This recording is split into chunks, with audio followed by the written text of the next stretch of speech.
Buenas tardes y muchas gracias a todos por su presencia en esta mesa redonda que inauguramos y que lleva por título Fundamentos del orden moral tomista hacia una metafísica del bien. En esta sesión tenemos el placer de presentar a nuestros tres ponentes que vamos a presentar por orden de intervención. En primer lugar, hablará don Evaristo Palomar Maldonado, profesor de la Complutense, inaugurará la mesa redonda hablando sobre Operario sequitur esse, lo natural y la vida buena. Don Evaristo es profesor titular de Filosofía del Derecho en la Facultad de Derecho de esta casa, es licenciado en Derecho por la Complutense y se integró en el claustro docente de la Facultad de Derecho de la Universidad Pontificia Comillas, en la que obtuvo un doctorado con su tesis El pensamiento político de Enrique Ramier. Es también académico correspondiente de la Real Academia de Jurisprudencia y Legislación y es vocal de la Junta Directiva de la sección española de la Sociedad Internacional Tomás de Aquino. En segundo lugar, tenemos a don José Juan Escandel Cucarella, del Instituto Santo Tomás de Valmesiana, y su intervención lleva por título Sobre el ser como fundamento de la ética. Es doctor en Filosofía y Letras por la Universidad de Málaga y ha ejercido una amplia labor docente durante más de 15 años en diversas instituciones como el CEU San Pablo, la Universidad de La Rioja y la Universidad de San Dámaso. Su investigación se centra sobre todo en la metafísica y en concreto en el pensamiento aristotélico tomista, la antropología filosófica y en la obra de Antonio Millán Puelles especialmente. Actualmente colabora como asesor en la gestión de tareas administrativas para la Conserjería de la Comunidad de Madrid. En tercer lugar, hablará don Abel Miró y Comas de la Universidad de Barcelona y nos hablará acerca del problema de la causalidad del mal en la metafísica de Santo Tomás. Don Abel es doctor en Filosofía, es licenciado en Filosofía por la Universidad de Barcelona, donde obtuvo el premio extraordinario de final de carrera, y en esta misma institución también cursó el máster en Filosofía Contemporánea y Tradición Clásica, que completó también con un premio extraordinario. Fue iniciado por el profesor Eudaldo Forment en el estudio de la filosofía de Tomás de Aquino, a cuya metafísica de la belleza ha dedicado su tesis doctoral. Ha publicado varios artículos sobre metafísica y filosofía medieval en diversas revistas especializadas y actualmente ejerce como profesor en la Universidad de Barcelona y en la Universidad Internacional de Cataluña. Bueno, tras estas breves presentaciones, sin más dilación, podemos comenzar con esta mesa redonda. Cada ponente contará con más o menos media hora para hablar y después daremos paso a un turno de preguntas. Muchas gracias.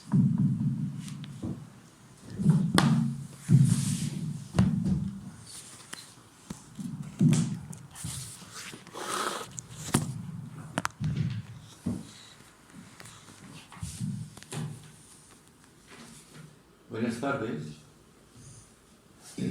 Vaya por delante mi felicitación a la Asociación San Isidoro por la propuesta de la semana, por los ponentes y comunicantes, también por los mismos asistentes, lo que ya denota como tal una presencia que se adorna además con las virtudes de la constancia y de la perseverancia. Bien, no obstante, ya que hablamos de constancia y de perseverancia, yo también tiendo a perseverar. No hay catolicistas porque nadie profesa catolicismo ninguno. No hay una fe catolicista. Se podría, si se quiere, matizar, acotar, darle, si acaso, una entonación de tendencia más bien sociologizante, con tal de que no altere en ningún caso el plano de lo real. El plano de lo real no es lo catolicista, que no existe, sino lo católico por razón de la fe que se profesa, que es la apostólica, católica y romana. Así, por razón de perseverar, a ver si conseguimos alguna vez prescindir del catolicismo. O sea que en este sentido, pretendiendo dejar de lado el más mínimo rasgo de contaminación, se pueda caer en la trampa de presentar la misma fe salvífica como una ideología, lo cual desde luego sería terrible. Como verán, me expreso con cierta libertad, que es todo, ¿no? Pero pensando fundamentalmente en lo que como tal guarda razón de bien. Bien, dicho esto, como ponencia necesariamente tiene que serlo sintética, además habiendo tenido noticias recientemente de la ponencia del querido profesor Escandel, pues procuraremos no pisarnos recíprocamente la ponencia. Entonces, operari sequit esse, lo natural y la vida buena. Este es el enunciado como tal. Yo voy a proceder de la siguiente manera. Primero, planteamiento. Inmediatamente después, un excursus, incidiendo a través de varios modelos, que ahora veremos cuáles son los que contemplaré en esta propuesta, para aterrizar al final sintéticamente en Tomás de Aquino, como tal. Entonces vamos al planteamiento. El enunciado como tal, en mi intención, no es accidental,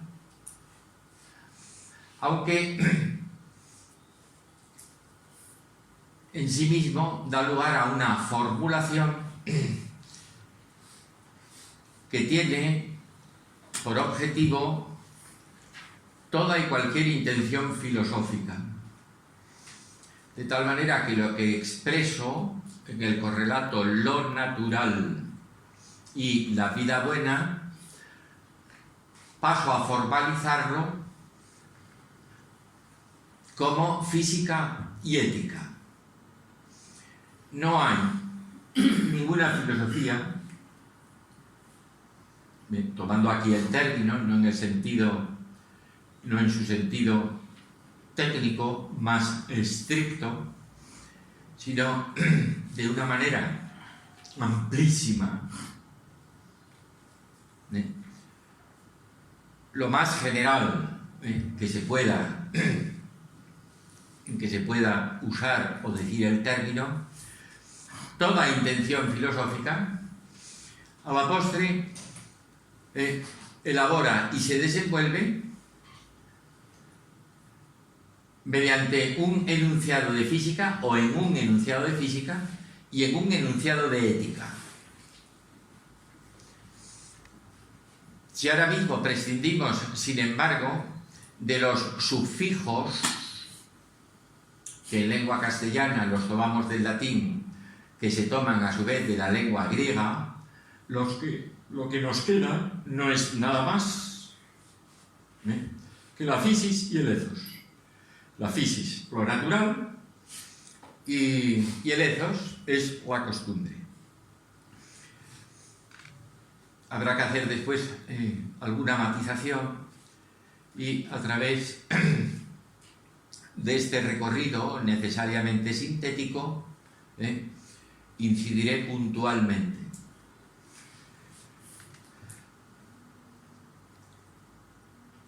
Si nos asomamos en cultura helénica a Platón y a Aristóteles, por ser sintético,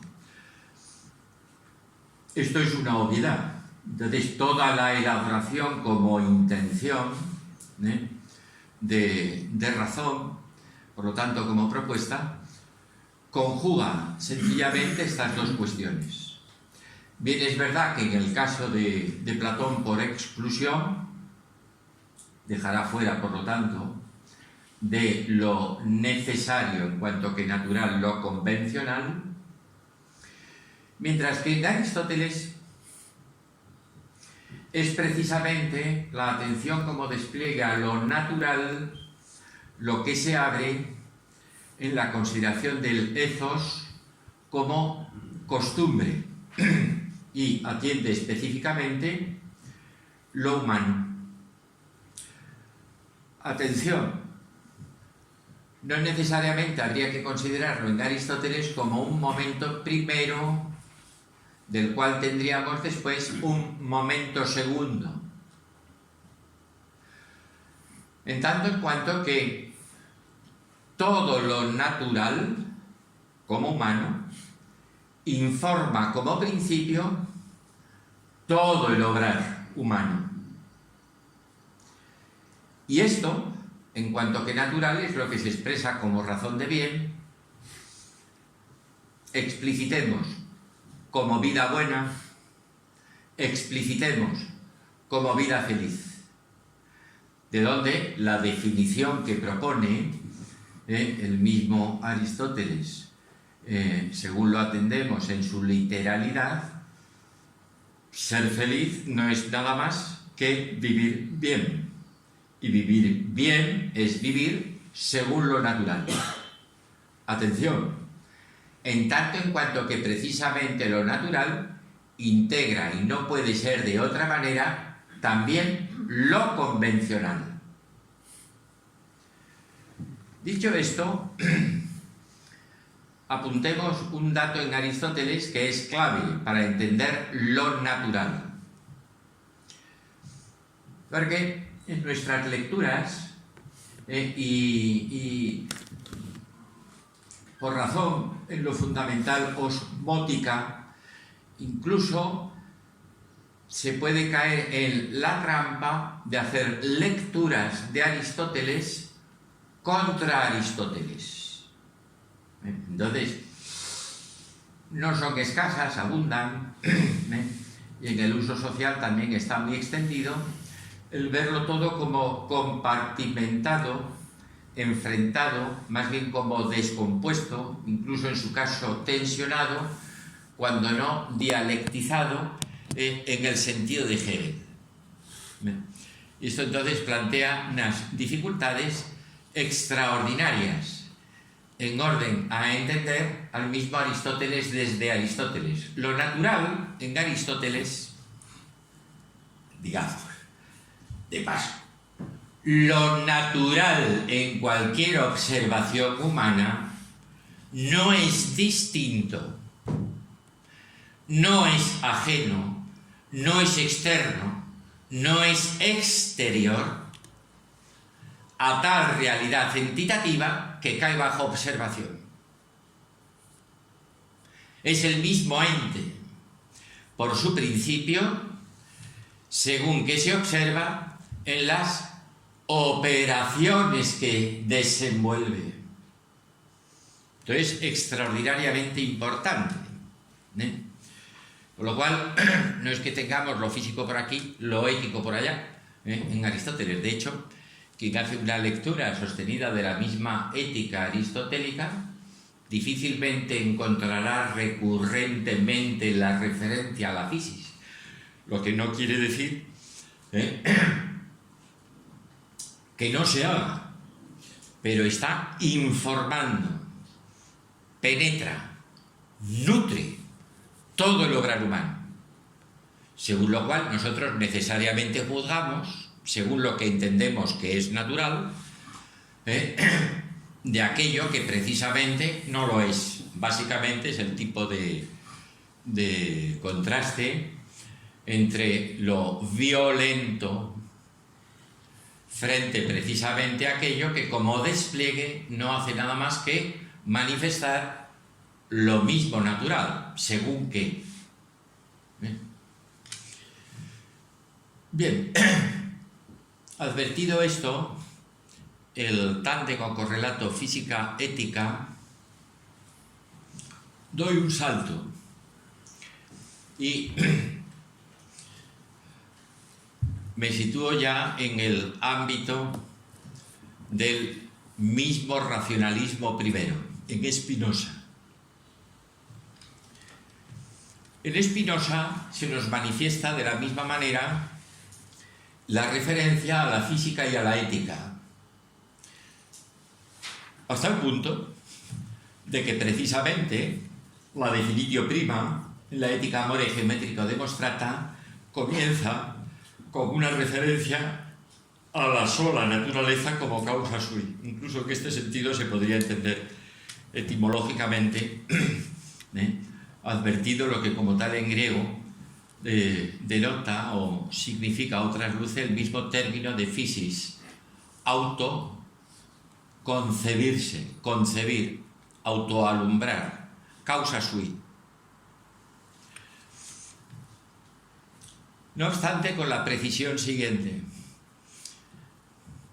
En Spinoza, la referencia que lo es a la sola naturaleza se presenta como ética.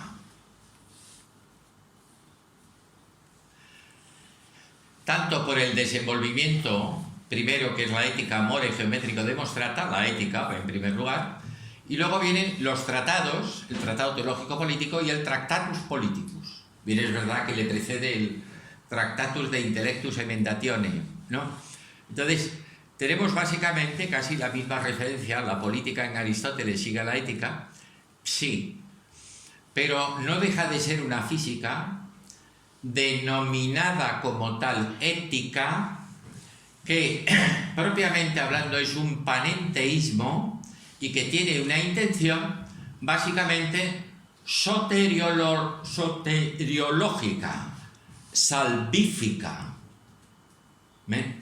Superar, digamos, cualquier pretensión de sensibilidad.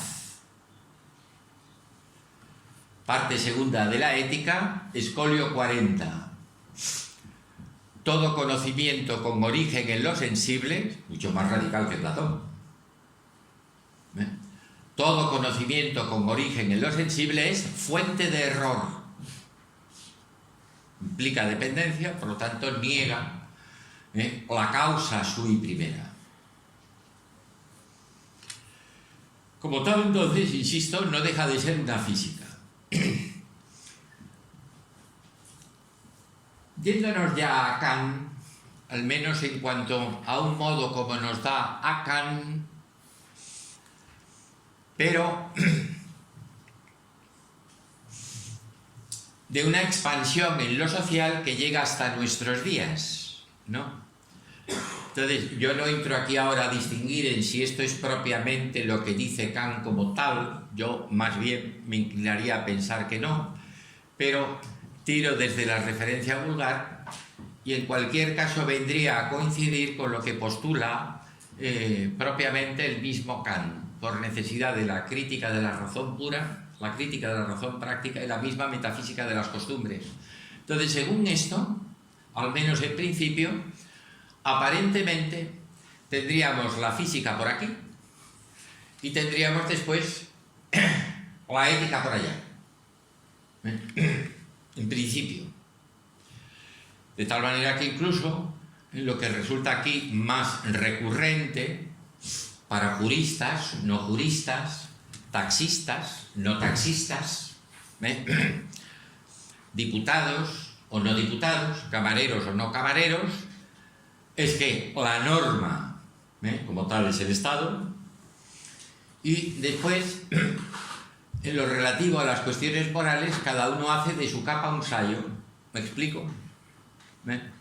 Y si te he visto no me acuerdo. Que en realidad más bien se corresponde como gnosis, que es, otra vez, es una gnosis en que distingue todo lo empírico, lo relativo a lo humano, en lo humano propiamente dicho, que sería el autónomo, autos nomos, soy norma para mí, y el subhumano, para el cual va muy bien la heteronomía, lo que algunos llaman como norma jurídica, que sería el Estado legislador, ¿no? Pero a la postre lo que tenemos es física y es ética. Y física es una concepción acerca de la naturaleza o una determinada concepción que pasaría por naturaleza. Si damos otro paso más, y entonces nos asomamos al mejor de los hegelianos, que es Marx, observaremos cómo la ética, por un lado, no es nada más que fisicalización, esto es, que el humano como absoluto devenga naturaleza, y como por otro lado esta sola naturaleza se haga presente, se fenomenice en cuanto que efectiva hominización.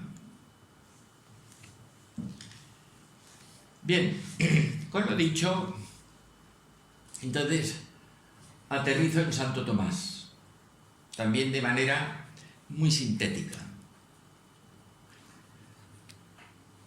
Obviamente este mismo correlato lo tenemos, y me expreso de una manera sintética, en Santo Tomás.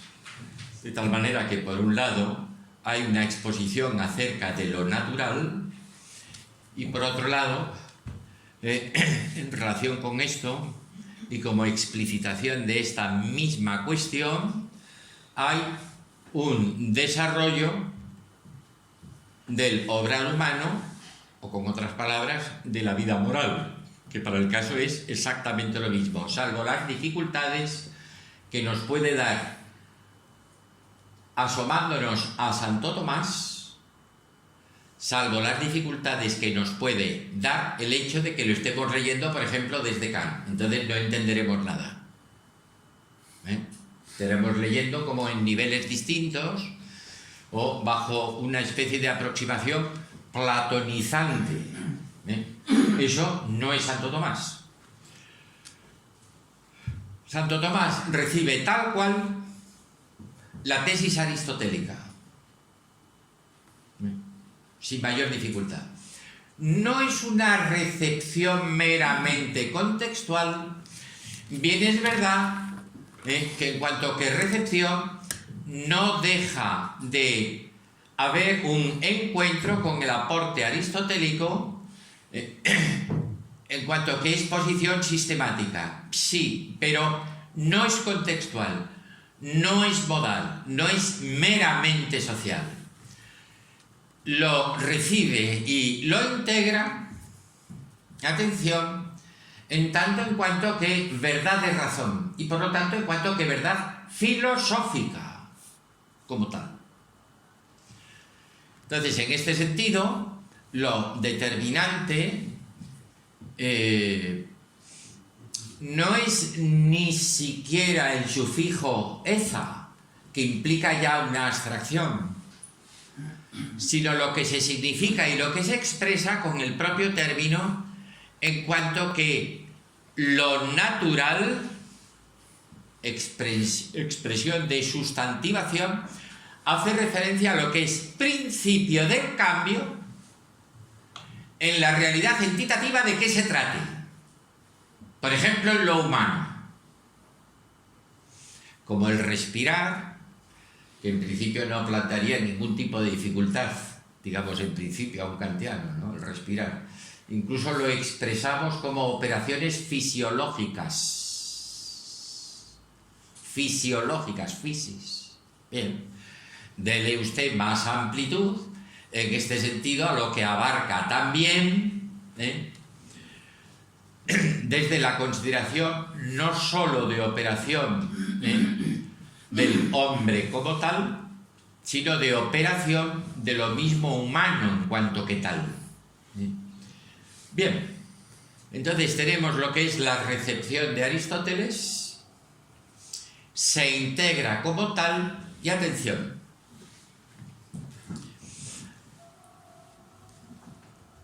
planteando la ponencia como lo natural y la vida buena, lo podemos leer de la misma manera y por explicitación de lo natural y la vida feliz. lo puedo decir en latín. Y entonces hablaremos de lo natural y la vita beata, que es la vida feliz. Bien, en este sentido entonces tendremos de cara a lo que es la plenitud de vida feliz, lo mismo natural, según el fin al que se ordena. Entonces, este fin aparece como rector. Y hay que distinguir entonces, atención, distinguir, no escindir. Y ahora veremos el por qué. Hay que distinguir entre la exigencia de la plenitud de vida, que es precisamente vivir según lo natural como vida buena, en orden, atención, a lo que expresa como tal la misma donación divina por comunicación en gracia. Entonces, esto exige, primero, la afirmación de lo natural, segundo lugar, la elevación a la vida en gracia, de tal manera que por la fe se afirme en esperanza la consumación de plenitud de vida feliz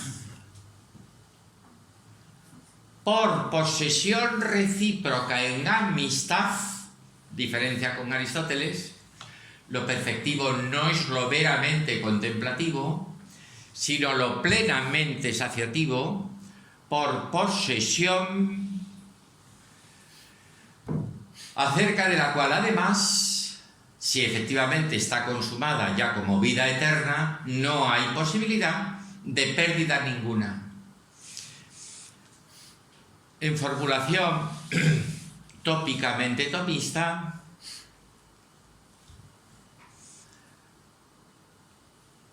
no es nada más que el correlato naturaleza-gracia. La gracia presupone la naturaleza, la restaura y la eleva a la misma vida divina por participación. Que distingue y no escinde, porque también en la cuestión contextual había algunos con pretensión aristotelizante contra Aristóteles, invocando al mismo Aristóteles, personaje nada accidental, muy importante, una trascendencia que llega hasta nuestros días, nada más y nada menos que Averroes. Pero sin Averroes no entenderemos, por ejemplo, a Lutero, que lo que explicita como tal es una confrontación, una escisión, una estanqueidad radical entre el ámbito de lo físico, de la physis, de lo natural, ¿no?, en toda su extensión, alcanza incluso a lo que es planificativo o perfectivo en la vida humana, como es la vida política. Esto iría por aquí, y luego estaría el tema de los cielos, Aquende o Allende, o donde cada quien lo pusiera, ¿no?, según le dé. Bien, con lo cual tenemos entonces en este sentido lo natural como exigencia de la vida buena, que por comunicación en gracia se abre la potencia obediencial a la misma participación en la misma vida divina, de cara a su consumación como vida feliz, o si quieren, como vida beatífica. Muchas gracias.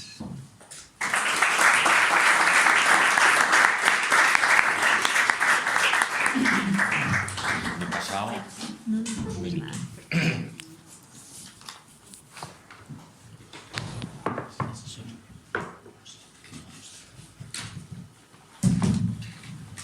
Muchas gracias.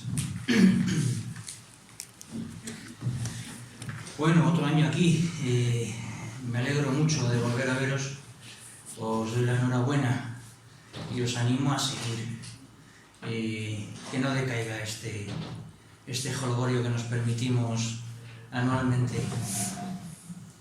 Gracias por invitarme también.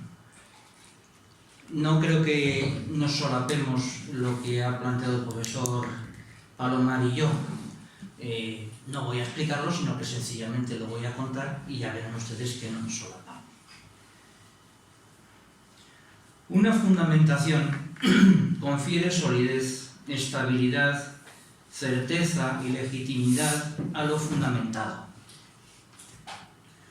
Hay lo que no necesita fundamentación porque ya de suyo es suficientemente sólido, estable, cierto y legítimo.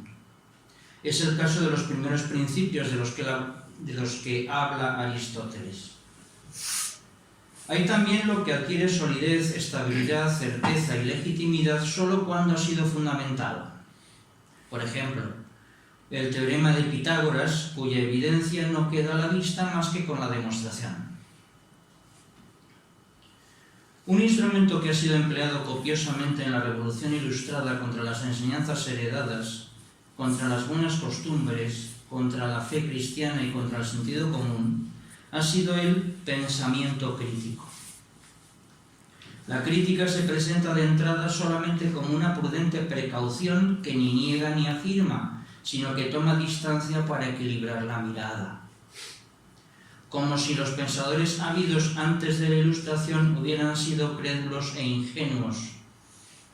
La consigna sapere aude es el grito de rebelión contra lo recibido y la instauración del rechazo por sistema, no de la mera desconfianza o de la duda, de todo lo que se recibe como sólido, estable, cierto y legítimo. La crítica esconde bajo la forma de la ecuánime neutralidad la negación del fundamento por principio. A partir de entonces se exige fundamento racional para todo, siendo entonces la razón siempre un instrumento displicente y antipático. La pretensión máxima, como ideal inalcanzable, es la claridad demostrativa en todo conocimiento. Esta suprema exigencia hace de la crítica un embudo con el tubito macizo. Luego, en la práctica, la exigencia se rebaja hasta donde haga falta. Por ejemplo, cuando se pone a la ciencia natural como referencia y modelo para ciertas cosas. Este es el racionalismo, fruto del espíritu crítico, que desconfía de todo y deja a todo sin fundamento. La ética es una disciplina filosófica que está expuesta de una manera peculiar a la crítica. Dejemos dicho que por ética o por moral entiendo la parte de la filosofía que indaga el valor de bondad o de maldad de los actos humanos, es decir, de los actos libres de los hombres en cuanto tales. De la ética como disciplina filosófica se distingue la ética espontánea. No es la filosofía la que crea o descubre el valor moral de los actos libres del hombre. La moralidad, es decir, la consideración de los actos humanos como buenos o malos sin más, no aparece con el saber moral filosófico, sino que se encuentra presente de suyo en la vida corriente de cualquier mortal. Por ejemplo, cualquiera se da cuenta, sin haber estudiado, de que traicionar está mal, con todos los distingos que se quiera. Esta diferencia entre la moral espontánea y la moral filosófica tiene su importancia. Puede pensarse que la ética filosófica viene a revolucionar el mundo de la moral espontánea para ponerlo del revés. Es lo que sucede en buena medida al menos cuando se presenta la ética filosófica como instancia crítica con capacidad absoluta para poner y quitar, que confina la ética espontánea en el marco de la ingenuidad infantil tendida en el aire sin auténtico fundamento. Es lo que puede leerse, por ejemplo, en un texto de Leonardo Boff. He topado con este como podría haber sido cualquiera. Dice: percibimos que ética y moral no son sinónimos. La ética es parte de la filosofía. Considera concepciones de fondo, principios y valores que orientan a personas y sociedades. Una persona es ética cuando se orienta por principios y convicciones. Decimos entonces que tiene carácter y buena índole. La moral forma parte de la vida concreta. Trata de la práctica real de las personas que se expresan por costumbres, hábitos y valores aceptados. Una persona es moral cuando obra conforme a las costumbres y valores establecidos que eventualmente pueden ser cuestionados por la ética. Una persona puede ser moral, sigue las costumbres, pero no necesariamente ética, obedece a principios. Hasta aquí el texto de Boff. Boff tergiversa el sentido propio de la ética espontánea, transformándola en la mera vivencia de costumbres despojadas de valor propiamente moral. Pero vivir la costumbre de saludar a un conocido no es solamente el efecto neutro de una presión social, sino la expresión de una convicción valorativa positiva que se ha hecho fácil y habitual. El muchacho que se porta bien porque sabe que eso es lo que agrada a su madre, tiene fundamento más que sobrado para hacerlo. También la madre es un fundamento. En general, lo son también las buenas costumbres, las tradiciones honorables que pasan por imitación de padres a hijos.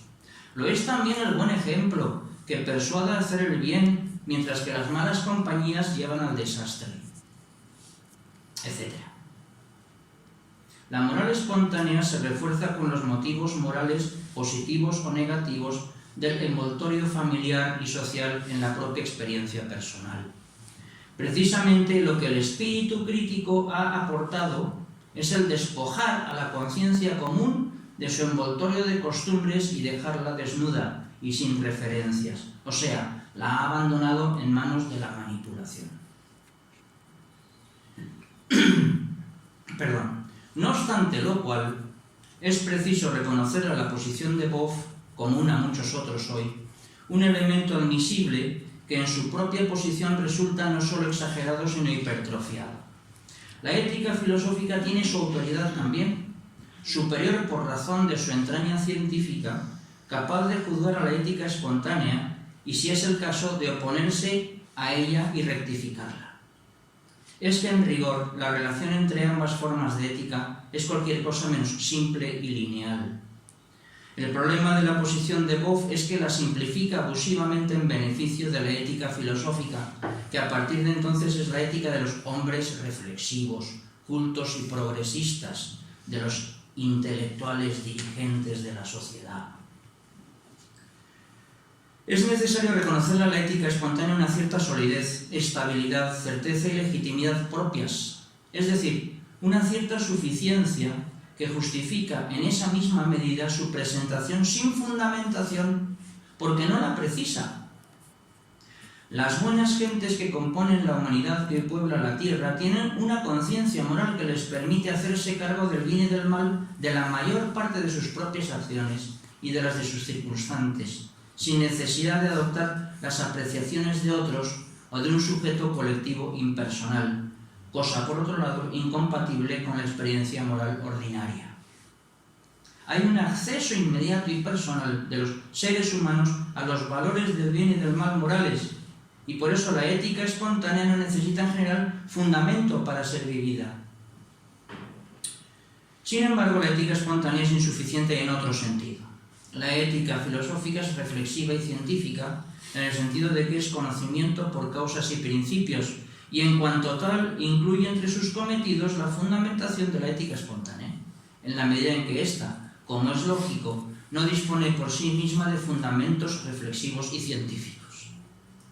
La ética espontánea no es completa y totalmente autosuficiente, sino que solamente lo es en cuanto conciencia moral ejercida de suyo por todos los hombres no impedidos del uso de razón. Sin embargo, a la inversa, la ética filosófica ni quita ni pone, sino que supone la ética espontánea, y por lo tanto, en cierto modo, se funda en ella. La ética filosófica no crea el sentido moral de los hombres, y si no lo hace la ética filosófica, tampoco lo hace ninguna otra instancia en nuestro ámbito. De ahí que la ética filosófica se constituya más bien como prolongadora y defensora de la ética espontánea, aun cuando tenga también que llegar a veces a rectificar a la ética espontánea. Los antropólogos son muy conocedores de situaciones de este estilo, ¿verdad? La costumbre de algunos pueblos de Mongolia, recuerdo, de ceder a sus esposas a los visitantes para que se acuesten con ellas, como un gesto de acogida del visitante, me parece que no es muy aceptable moralmente, ¿verdad? O sea, no todas las costumbres están convalidadas por la costumbre. También la ética filosófica requiere fundamento. La ética filosófica no es por sí misma un conocimiento suficiente. No tiene del todo solidez, estabilidad, certeza y legitimidad propios por ser un conocimiento por causas y principios. Por tanto, puede decirse que la ética espontánea tiene su propia relativa autosuficiencia, mientras que la ética filosófica también precisa su propia específica fundamentación relativa, a saber, la que le corresponde en cuanto a conocimiento científico. Un fundamento de la ética filosófica debe serlo, por tanto, la lógica en general, aunque habrá que añadirse también una precisión. La lógica de la razón teórica no es la misma que la lógica de la razón práctica.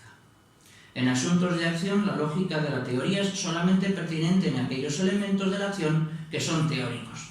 Por ejemplo, a la hora de operar a un enfermo será preciso contar con los conocimientos médicos teóricos pertinentes al caso, sin los cuales la operación misma será imposible. No obstante, en el campo de la acción hay que atenerse a la lógica de la acción como criterio primordial.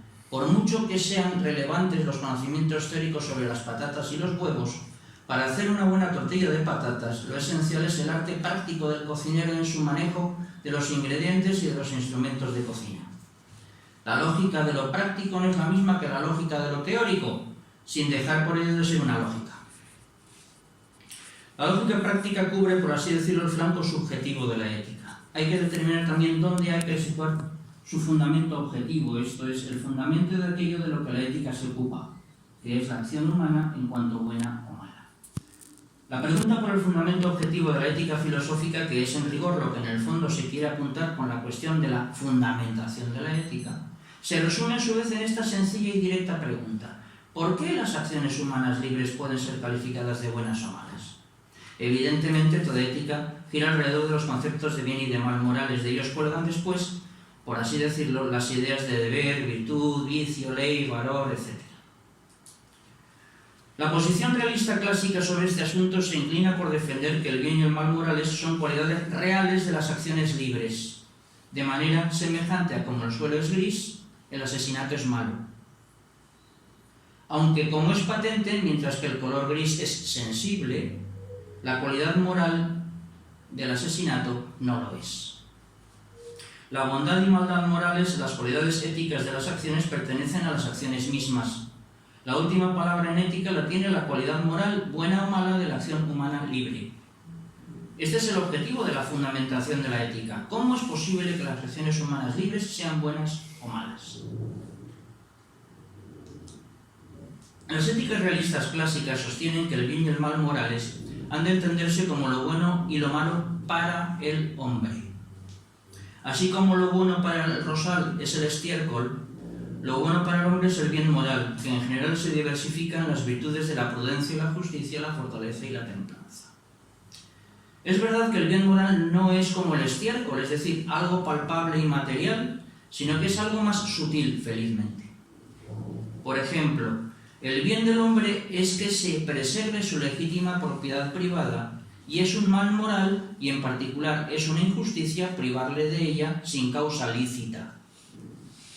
Es bien del hombre que su voluntad domine su inclinación a comer, de manera que le es bueno alimentarse con moderación, y malo, se llama gula, comer hasta perder el sentido.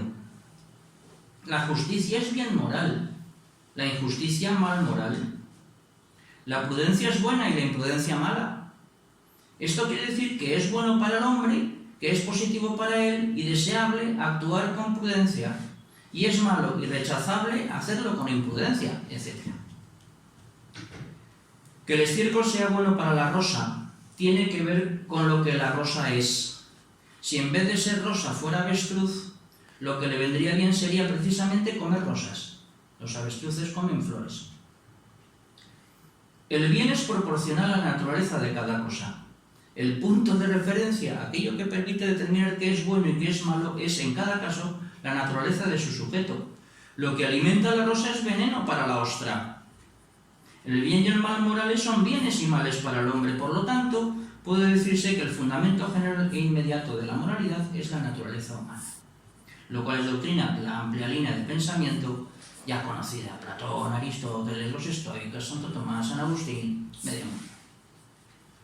Es pues en este sentido, en primer lugar, en el que puede decirse que el ser es el fundamento de la ética, pero el significado de la expresión, el ser, necesita alguna atención.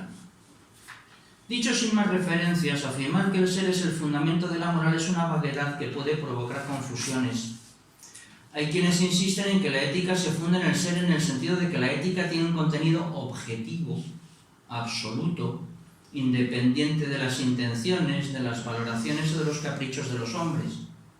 Ciertamente la Revolución Ilustrada ha puesto en crisis los valores morales, y a la vista de la deriva relativista de la moderna sociedad democrática que promueve la degeneración moral, algunos partidarios de la ética clásica insisten en poner el ser como base de la moral. Estas reivindicaciones del ser como fundamento de la moral lo que pretenden decir es que las cosas son como son, que la moralidad de las acciones es la que es, con independencia de cualquier decisión personal. Por mucho que se diga, un robo es un robo y un adulterio es un adulterio. En ocasiones, quienes insisten en que el fundamento de la ética es el ser, lo entienden en el sentido de que el bien y el mal morales son algo independiente, objetivo. Pero el ser no equivale al objetivo. También lo subjetivo es. Y recordemos que la ética material de los valores de Max Scheler ha defendido, por su parte, el carácter absoluto y objetivo de los valores morales, a la vez que ha rechazado que tengan un fundamento metafísico. Por lo demás, un riesgo de este objetivismo moral es dejar en la sombra la dificultad de algunos problemas éticos complejos, como si pudiera haber fórmulas mecánicas para dar solución a las decisiones morales. El hombre es como es y las cosas son como son. Estas son evidencias con las que la ética no tiene más remedio que contar, aunque al hacerlo no ha alcanzado aún su último fundamento. La fundamentación antropológica de la ética no es la raíz más profunda de ella. Ahora bien, para que la ética no precisara de un fundamento metafísico, sería necesario que se cumpliera que la ética misma ocupa el puesto de la metafísica.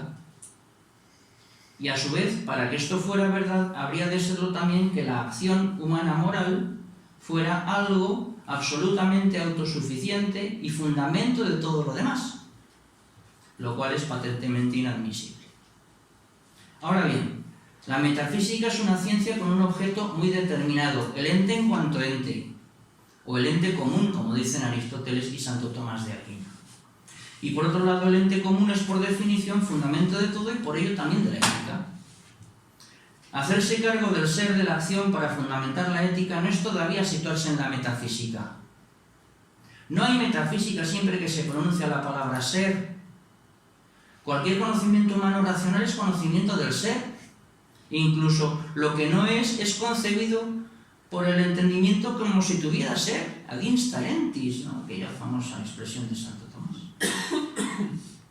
Hablan de seres la biología, la geología, la química, la física, la lingüística, la historia, ciencias que evidentemente no son por ello partes de la metafísica. Y esto se hace aún más patente en el caso de todos los saberes prácticos. El ingeniero necesita disponer de un auténtico conocimiento del ser de los áridos, de la naturaleza del terreno, de las capacidades de las máquinas, etc., para hacer una carretera. Y no por atender al ser se hace el ingeniero acreedor del título de metafísico. Hay que tomar la metafísica en su sentido propio y riguroso. Volvamos ahora al asunto que venimos examinando. Y voy acabando. La fundamentación metafísica de la ética tiene, como es lógico, características específicas. No es la misma la manera en que se funda en la metafísica la termodinámica que la ética, ni la fundamentación metafísica de la ética es la misma que la de la botánica, etc. A título meramente enunciativo, pueden señalarse las siguientes notas diferenciales de la fundamentación metafísica de la ética. Estos son los 3 ejes que considero fundamentales y ya termino absolutamente. 1. El bien y el mal morales han de ser considerados como especies del bien y del mal en general, de manera semejante a como cualquier ser particular es una contracción o modalidad del ser en general. Es conveniente añadir en este punto que el bien y el mal morales no son el bien y el mal trascendentales de las acciones humanas. No mezclemos churras con merinas. 2.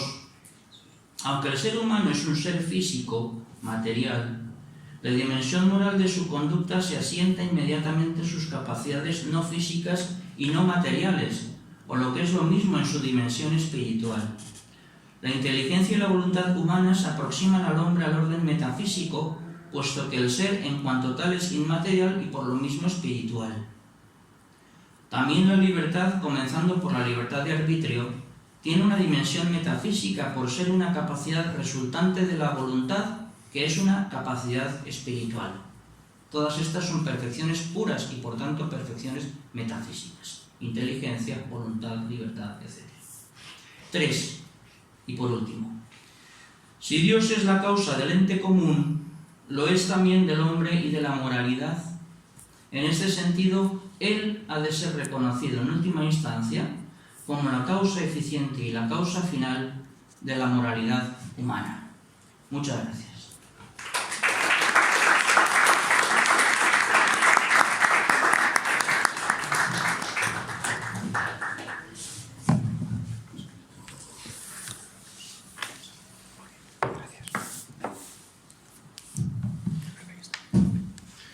Muy bien, pues reitero mis felicitaciones a los organizadores del Congreso y también les agradezco enormemente que me hayan invitado.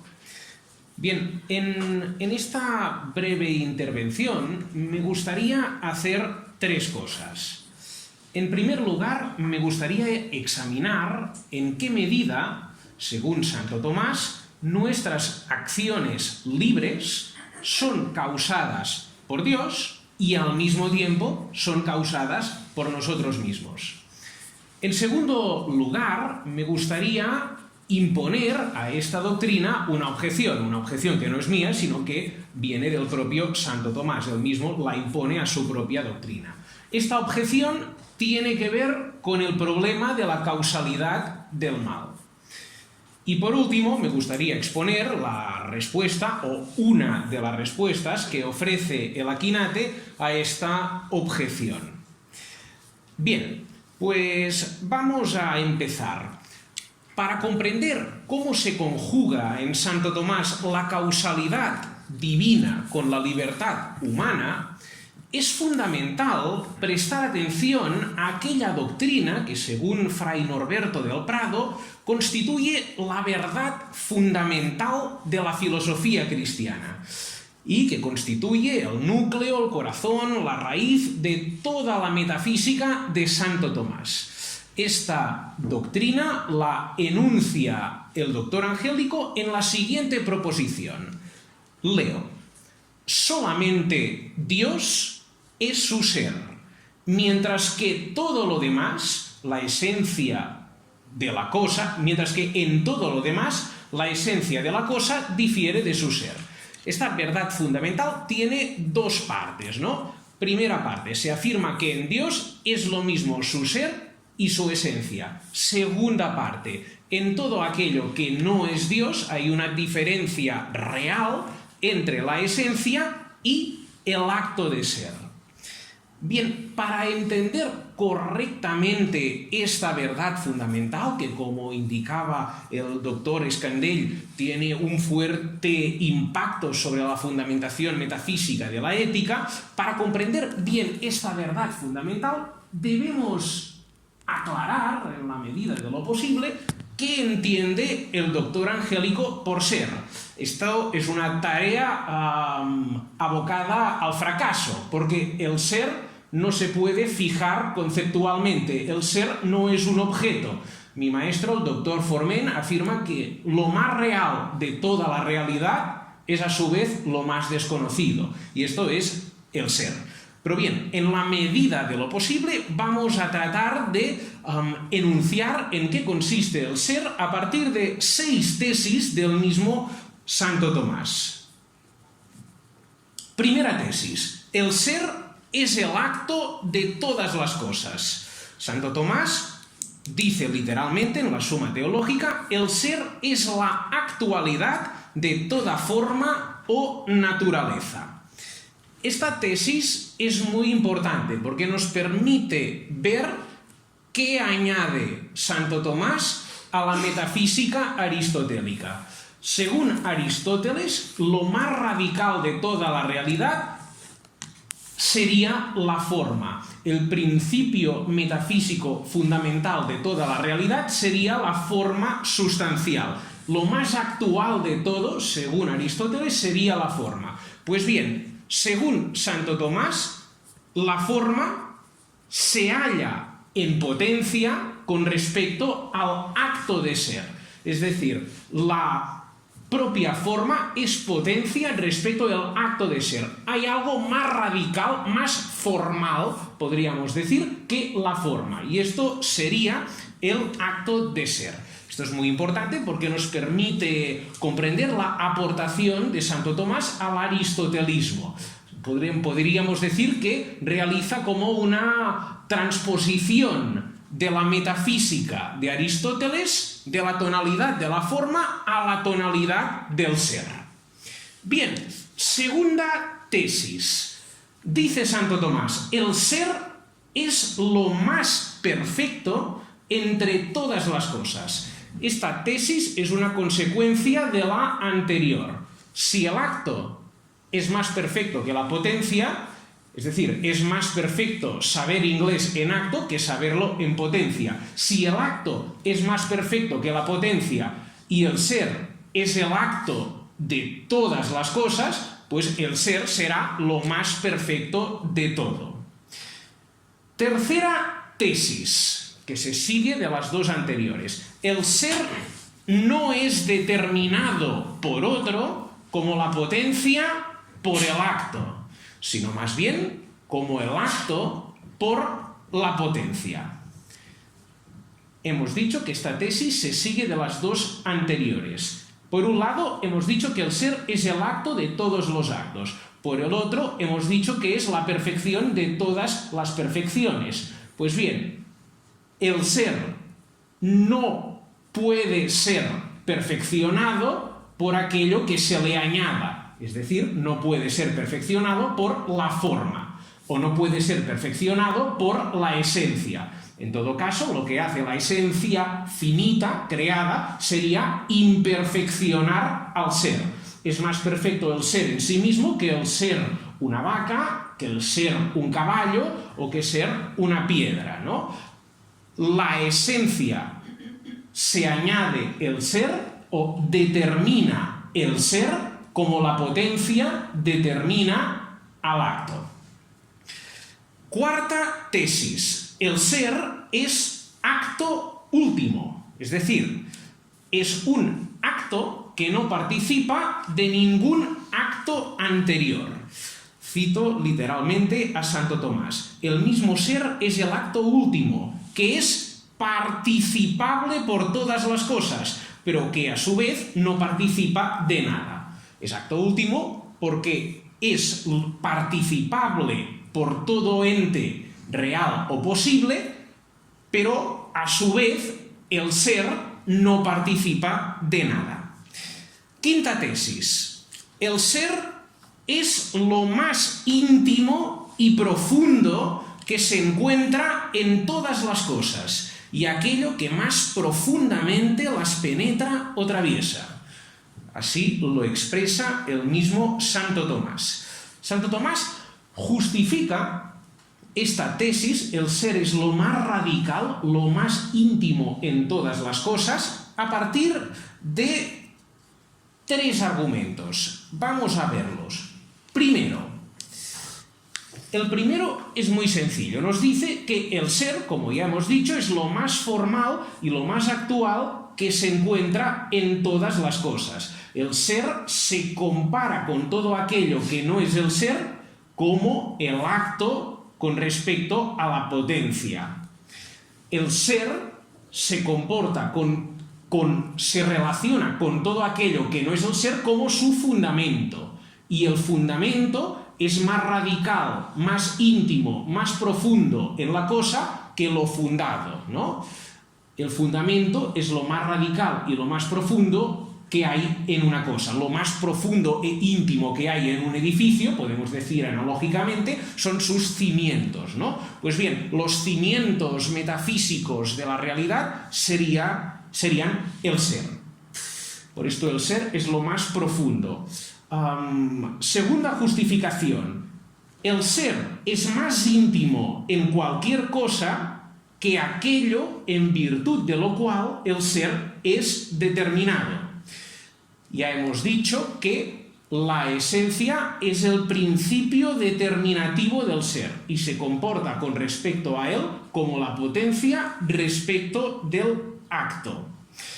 Bien, es más radical en la cosa el acto de ser que no la esencia que lo restringe, que no la esencia que lo imperfecciona y que le obliga a ser de un modo determinado, que le obliga a ser una vaca, una nube o un arroyo. Y la tercera justificación, que en el fondo es una reiteración de la anterior.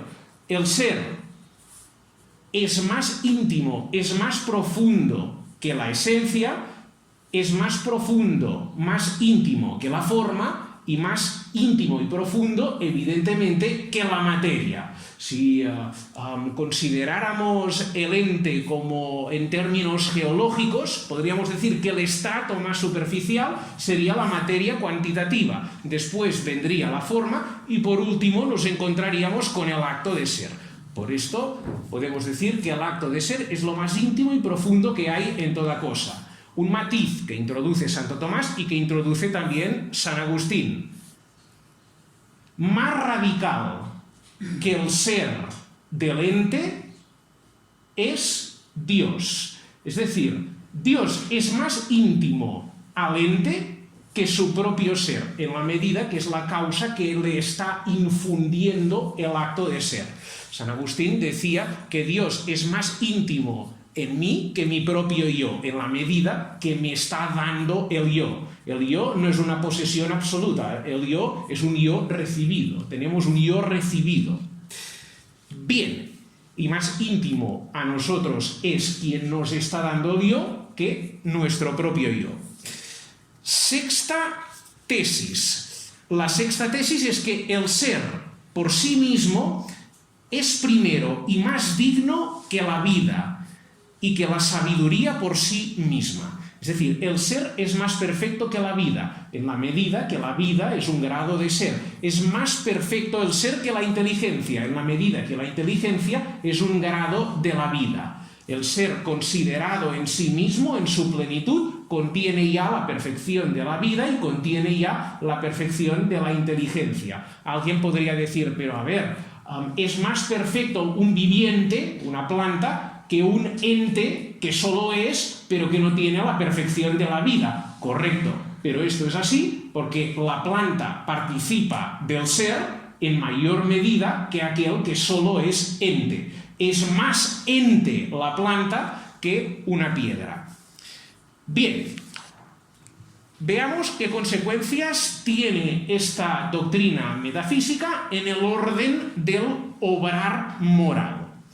Tal y como hace notar genialmente Norberto del Prado, de la verdad fundamental de la metafísica de Santo Tomás se sigue como una consecuencia inevitable que todos los agentes creados obran impulsados por Dios, o, dicho de otro modo, que son premovidos físicamente por Dios, es decir, que reciben un influjo real, efectivo, positivo, no meramente moral, de Dios, y que este influjo los mueve a obrar, sin por ello destruir su naturaleza de agentes libres. Bien,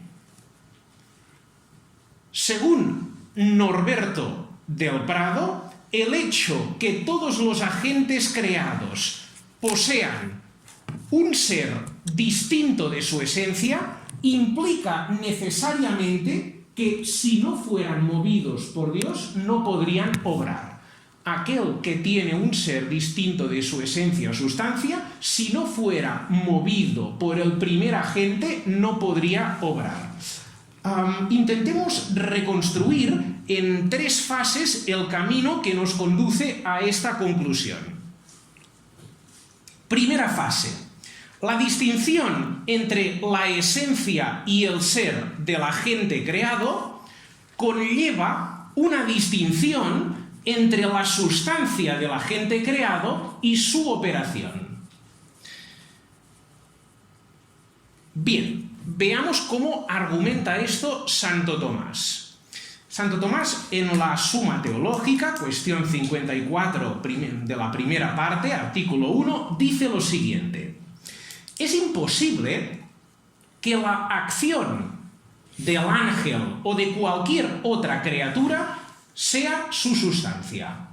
La acción de un ente creado no puede identificarse con la sustancia, con la esencia de este ente creado. ¿Por qué?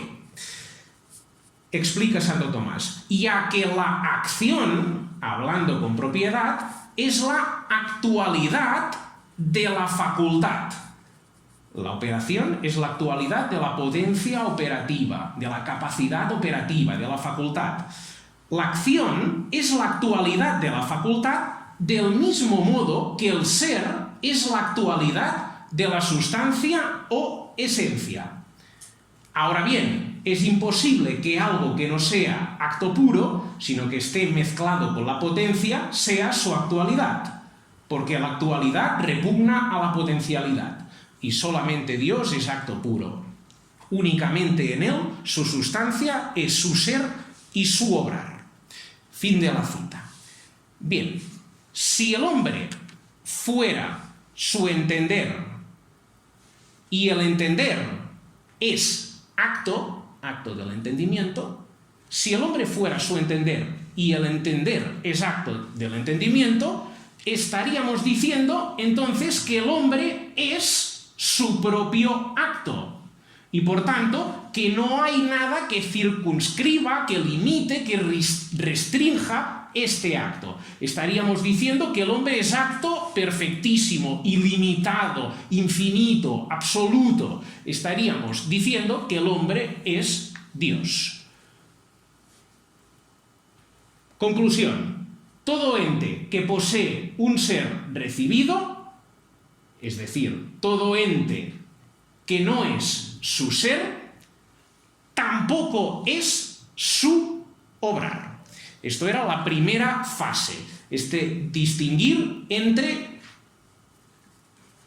Hemos dicho que la distinción entre la esencia y el ser en el ente creado nos lleva a distinguir en el mismo agente creado entre su esencia o sustancia y su operación. Una cosa es entender y la otra cosa la sustancia humana. Segunda fase de la justificación. Si el ser de la criatura difiere de su obrar, de ahí se sigue que la sustancia o esencia de la criatura también debe distinguirse de su facultad o potencia operativa.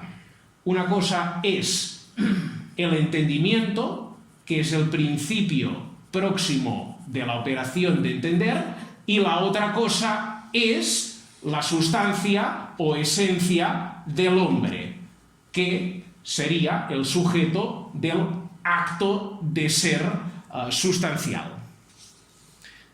De momento, hemos dicho, debemos distinguir el acto, la operación de la sustancia, y ahora decimos, debemos distinguir la facultad o capacidad operativa de la misma sustancia. Y, por último, lo tercero, que se sigue de todo lo que hemos dicho, lo que sería la tercera fase de este camino que nos lleva a la conclusión antes citada, la tercera fase de este argumento sería decir que necesariamente debe distinguirse la facultad en el agente creado de su operación, que es su acto. Entre los dos hay una relación de acto y potencia. Bien, Todo esto, como hemos visto, lo extrae Santo Tomás de la verdad fundamental de su metafísica, que es: en Dios el ser es igual a su esencia, en todo agente creado el ser es algo distinto de su esencia. Bien, transitar de esta conclusión, la conclusión que nos ha llevado a distinguir la facultad del acto de la facultad, transitar de esta conclusión a la doctrina atomista de la premoción física es un camino muy natural. Así lo explica el propio Norberto del Prado. Cito a Norberto del Prado.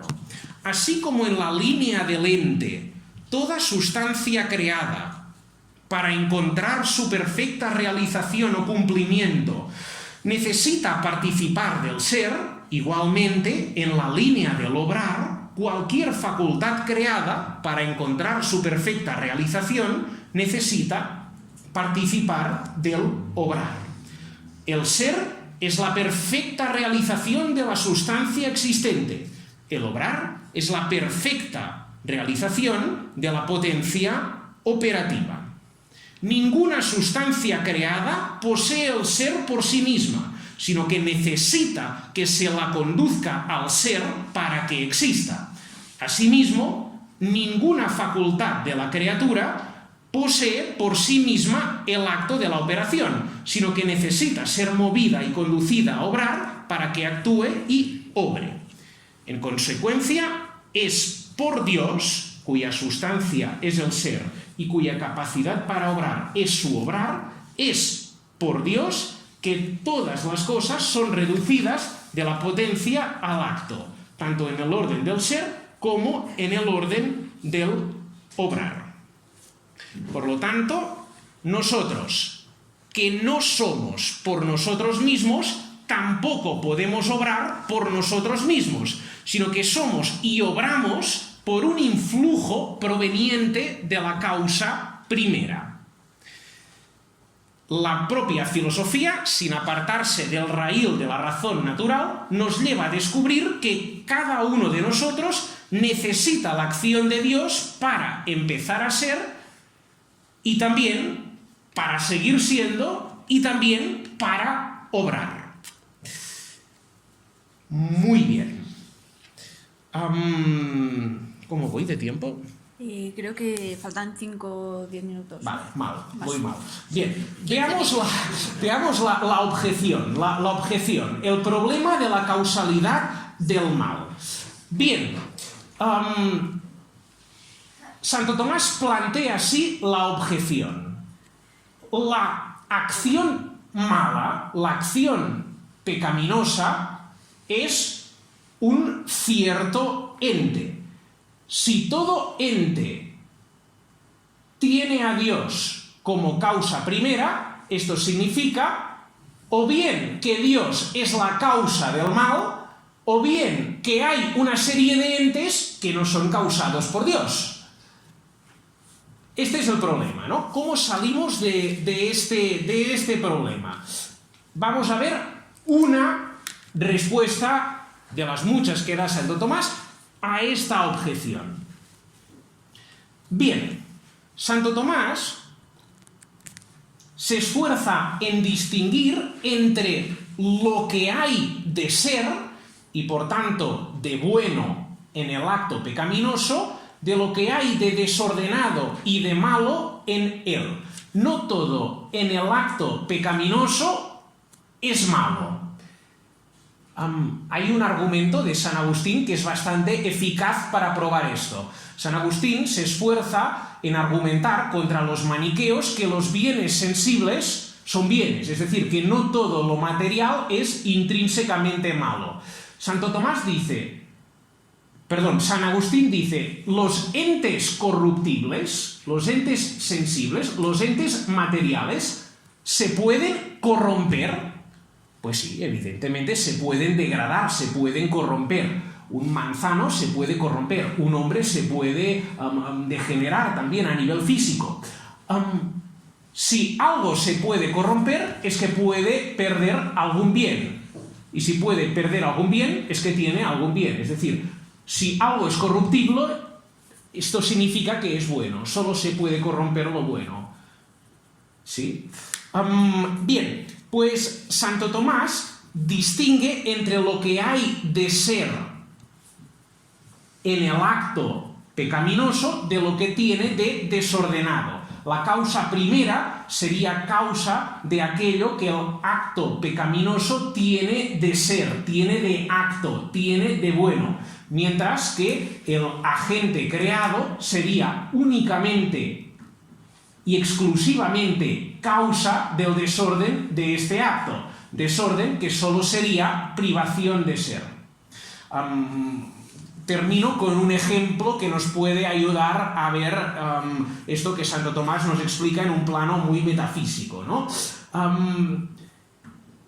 Pensemos en un agricultor que baja las compuertas del canal que utiliza para regar su huerto, pero lo hace de tal modo que el agua que pasa por el canal es insuficiente para asegurar la supervivencia de los vegetales, de las verduras.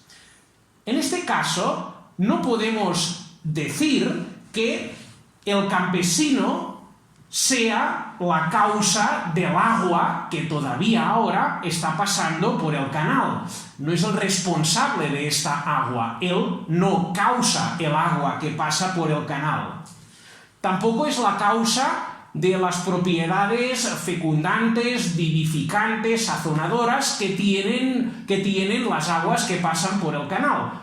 El campesino es únicamente la causa de la insuficiencia, de la escasez de esta agua para asegurar la supervivencia de las verduras. Pues igualmente, en el caso del acto malo, en el caso del acto pecaminoso, el hombre solo es causa de lo que tiene este acto de insuficiente, de desordenado, y Dios junto. Y Dios sería la causa de aquello que tiene este acto de ser. Acto que sería de la causa primera a través de la causa segunda. Muy bien, muchas gracias.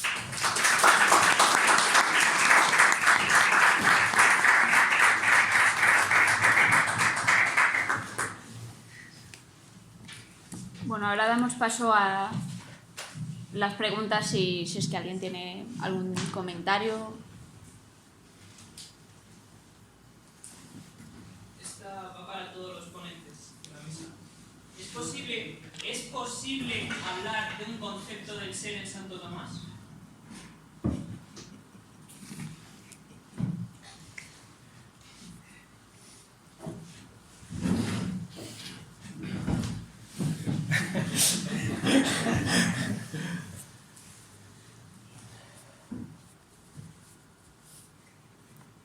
Sí. Sí.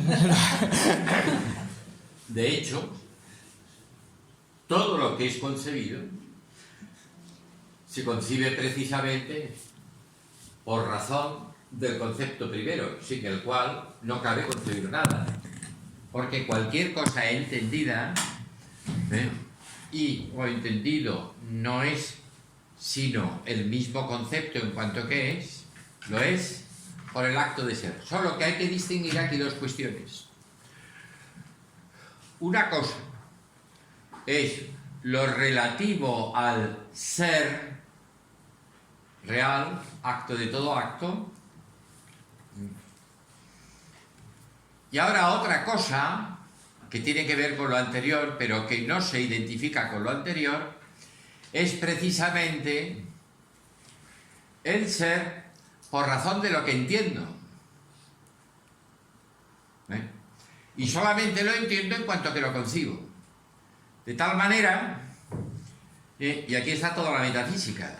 Toda la metafísica es metafísica del ser.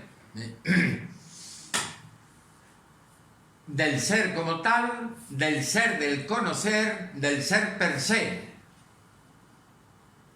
Por lo cual, necesariamente, en cuanto al plano de lo real, el ser lo es. En cuanto que sin él, nada es concebible como tal. Luego es el concepto primero. Piense después. o entienda después, y por lo tanto juzgue en el plano del pensamiento después, acerca de cualquier cosa. ¿Cómo lo concibe usted primero? En cuanto que es, y si no lo concibe, esto es, si no lo entiende qué es, difícilmente podrá entender nada, ni por lo tanto pensar nada. No sé si me explico. ¿Ha quedado la cosa clara? ¿Ve? ¿Hay concepto? Bueno, es que es el concepto primero.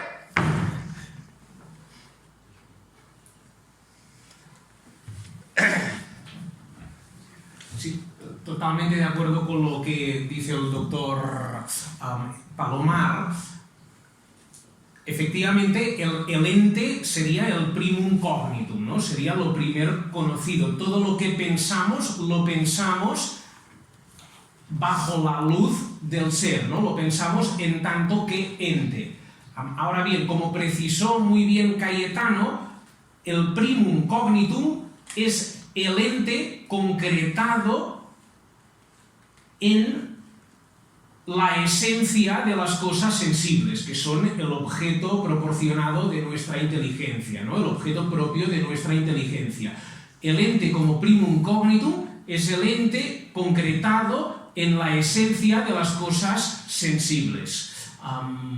Y aquí estaría situada una especie de metafísica espontánea o natural, ¿no? Todo el mundo, pues, conoce el ente como primum cognitum. Es posible, al mismo tiempo, a través de un proceso de abstracción formal, obtener el concepto de ente en tanto que ente. Y esto sería el ente que es el objeto propio de la metafísica, ¿no? El ente que es el objeto propio de la metafísica no es el ente como primum cognitum, sino este ente que hemos obtenido a partir de un proceso de abstracción formal, a partir del ente como primum cognitum. Pero si la metafísica puede obtener este conocimiento del ente, es porque el hombre ya posee de un modo connatural un conocimiento de él. El hombre ya está situado en una cierta mirada metafísica de la realidad, ¿no? El hombre ya posee una mirada de algún modo ontológica de la realidad, ¿no? Y por esto es posible la metafísica como ciencia. Pero el ente como primum cognitum debe distinguirse del ente como objeto propio de la metafísica.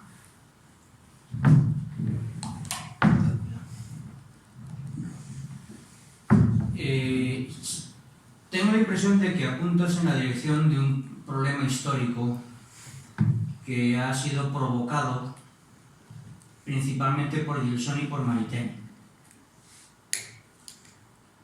La obsesión antiesencialista de Gilson y de Maritain les ha llevado a proponer una especie de mística del acto de ser. La esencia es lo inteligible, mientras que el acto de ser queda siempre en la sombra y solamente lo captan los espíritus para ello preparados. Maritain lo dice expresamente. Yo creo que eso es un error. Está muy bien que el neotomismo haya rescatado la originalidad de Santo Tomás en la afirmación del acto de ser como fundamento del ente. Magnífico. Pero se le ha ido la mano, a mi juicio. Porque el acentuar el valor del acto de ser ha sido en detrimento de la esencia. Yo no he encontrado, tampoco es que mis estudios sean muy elevados, no he encontrado en los manuales de metafísica que he podido tener en mis manos ningún trato cariñoso a la esencia. La esencia siempre es la mala de la película, la que retrae, la que corta, la que limita, la que fastidia, ¿no? Parece la suegra. Y el acto de ser es el guapo de la película, ¿no? Y me parece que eso es una desproporción. Y hay que equilibrar las cosas. Hay un hecho que me parece que el profesor Palomar subrayaba, si no lo he entendido mal, que es si podemos hablar de acto de ser, algún concepto tenemos de eso, porque si no, no podríamos decir acto de ser y eso que tuviera sentido, ¿no? Bueno, no puedo decir palabras sin sentido, pero parece que acto de ser lo tiene. O ser, sin más. Luego, ¿algún concepto tenemos del acto de ser? Caramba, pues algo es, menos da una piedra, ¿no? A mí me parece más equilibrado decir, siendo verdad que el primer concepto que nuestra mente capta es el concepto de ente, en él analizamos dos componentes, que son el acto del ente y la esencia del ente. Por tanto, entendemos el acto de ser y la esencia como ingredientes del ente.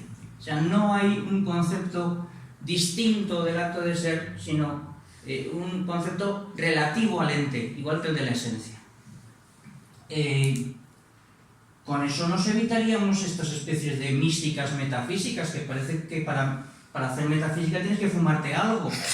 No, una cervecita, pero no hace falta mucho más, ¿no? ¿De acuerdo? Sí que hay concepto del acto de ser, claro. Por escaso, pobre, oscuro, todo lo que se quiera, pero caramba, si los metafísicos hablan del acto de ser, hablan del acto de ser. Concepto hay de aquello de lo que hablamos. No habrá círculos cuadrados, pero hablamos de los círculos cuadrados, caramba, pues algo habrá inteligible, hablamos de la nada. Luego, algún concepto tenemos de la nada, ¿no? Si no, no hablaríamos de la nada, no podríamos hablar, sería imposible. Bueno, pues del acto de ser alguna idea tenemos, por lo que se ve, y todos lo entienden. Luego, yo me inclino por esa tesis, ¿no? En fin. Vamos a ver, yo me hago cargo de las dificultades que tiene hoy en día la cuestión, ¿no? Y esto es, cuando hay una mujer esperando, ha concebido, ¿no? Y entonces no se sabe lo que puede ser. Podría ser una zanahoria, una lechuga, podría no ser. Un magistrado de la Sala Primera del Supremo, ¿no?, que lo enjuiciaba como un no ente. ¿Me explico? ¿No? O sea, que tendríamos lo concebido como lo no ente. ¿Y cómo puede ser que algo sea, ¿no?, su no ser? Porque incluso para postularlo como no ser tendría que afirmarlo primero. Pero bueno, esto es la logomaquia de Hegel, y entonces termina hasta rumba acerca de la cuestión, ¿no? Entonces, como en la Facultad de Derecho alguno decía, hombre, esto de tener la filosofía del derecho en primero, claro, necesitan todo lo anterior, y entonces entendería que está en quinto. Y yo, está en quinto, bueno, ahora en cuarto, en el grado en Derecho. Yo esta cuestión la negaba por una razón muy sencilla. Cualquiera que es, tiene experiencia según sus planos de relación jurídicas, compra y vende, toma título de préstamo. Ya sabe lo que es.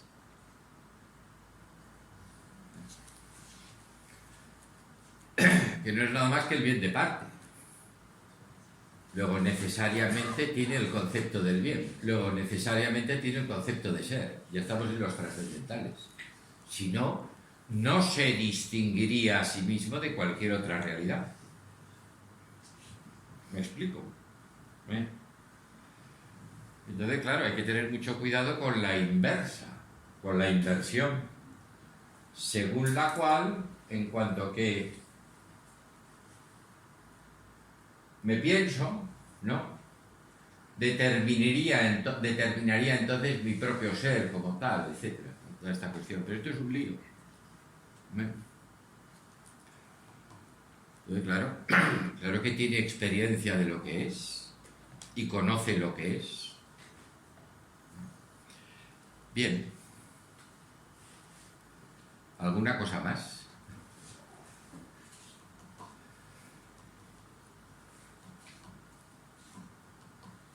Pues entonces se impone un café. Quise hacerle una pregunta a José Escandel, porque ha mencionado de pasada suficientemente la ética de Seller, ¿no?, como que niega fundamento metafísica o esos valores objetivos, y era pedirle simplemente si pudiese profundizar un poquito más en esa cuestión, las implicaciones que conlleva, porque en realidad la ética de Seller es exclusivamente los ambientes católicos, una ética que han realizado, ¿no?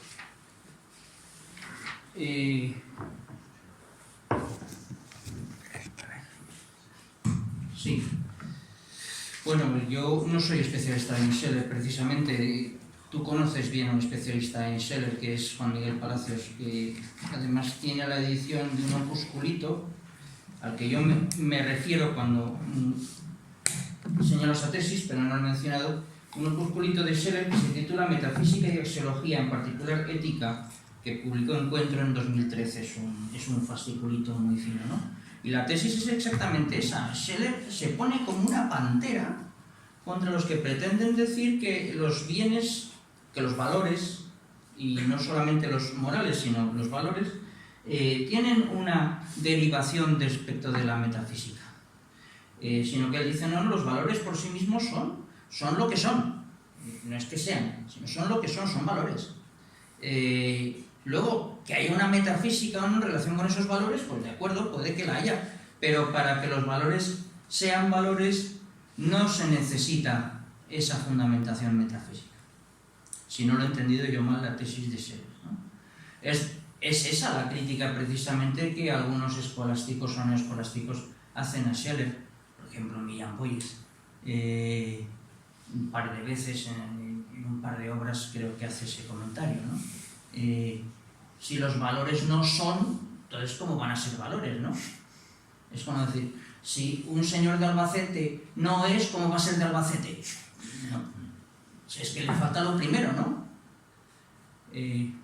Aquello de, señor obispo, no han sonado las campanas por 100 razones. La primera es que no hay campanas. Pues eso, si no eres, ya no hay más que hablar, ¿no? Pues, claro, unos valores que no son, y que ni son ni dejan de ser, sino que no tienen nada que ver con el ser. ¿Qué castañas es eso? Pero es verdad que cabe un exceso metafísico en contra, que era lo que a mí me interesaba subrayar en el resto del desarrollo, ¿no?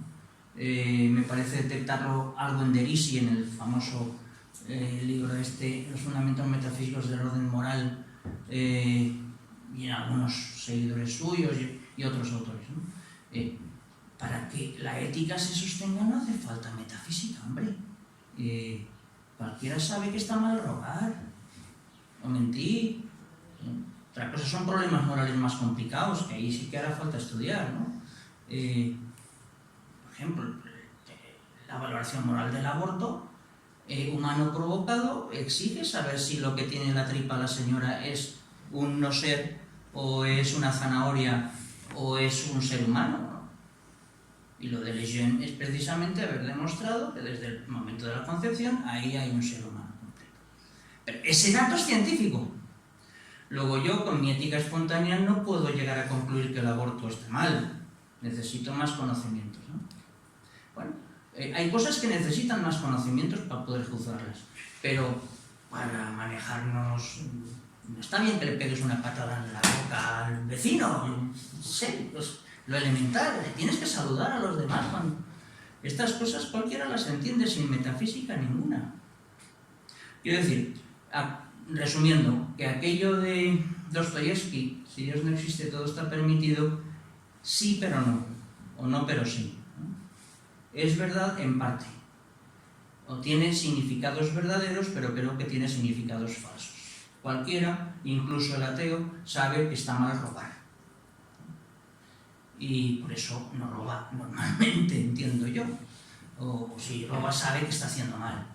Pero es verdad que en el fondo, si no hay una fundamentación metafísica de la ética, pues en efecto la existencia humana no tiene sentido. Claro, si esta vida es para nada, pues ¿para qué te vas a portar bien? ¿Qué más da?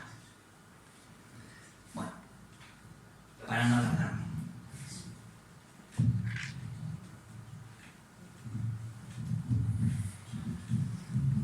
¿Alguna cuestión más? ¿Alguna pregunta?